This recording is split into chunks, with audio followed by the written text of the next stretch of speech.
אני מאמין באמונה שלמה בביאת המשיח. אני מאמין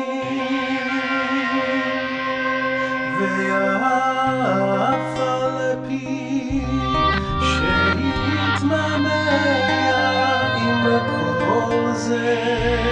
אחכה לו עם כל זה, אחכה לו בכל יום שיבוא.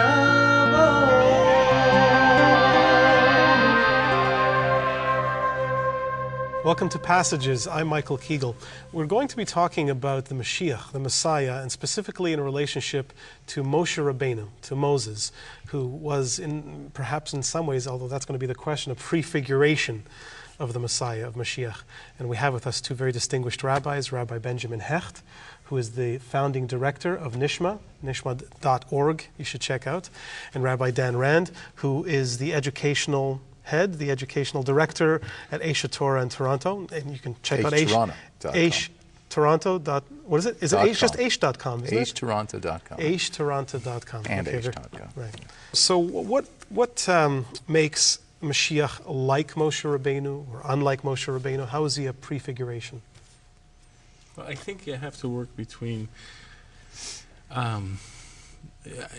these two poles in the movement of history, in the sense that while creation is the start of history, there is a specific start to the Jewish people and to, let's say, the Jewish mission and the influence of the revealed Torah, which begins with Moshe Rabbeinu, and then and this revealed Torah, I guess, in a certain way, achieves actualization in terms of its effect upon the world with the advent of the Messianic age.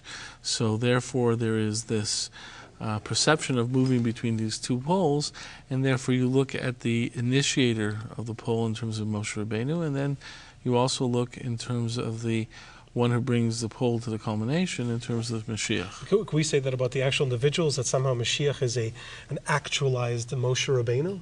Does that mean anything? Well, there's an actualization of history. The history comes to conclusion, culmination with Mashiach. I think Rabbi Hecht is saying very nicely that you have Moshe Rabbeinu is unique in the sense that he's a watershed. He's a watershed person, and so is Avraham. But he's a watershed in a greater way, in the sense that he brings something cosmic into the world. Okay, and so does Mashiach. Mashiach brings something cosmic into the world, some kind of fulfillment, some kind of very important turning point in terms of what history is all about, the conclusion of the story. But I think that Moshe, though, is not really a prefiguration in many senses. I think he is lacking some of the qualities that a Mashiach has, clearly, because he isn't Mashiach. And even namely, which qualities? If you look at the Kabbalistic configurations of the Sfirot, which the Kabbalists see Moshe on one side and Aaron on the other, and then they see the middle point being Yosef and then David. So it's clear that Moshe and Aaron, okay, each individually are incomplete. They're not a complete personality that can be a harbinger to this perfect time.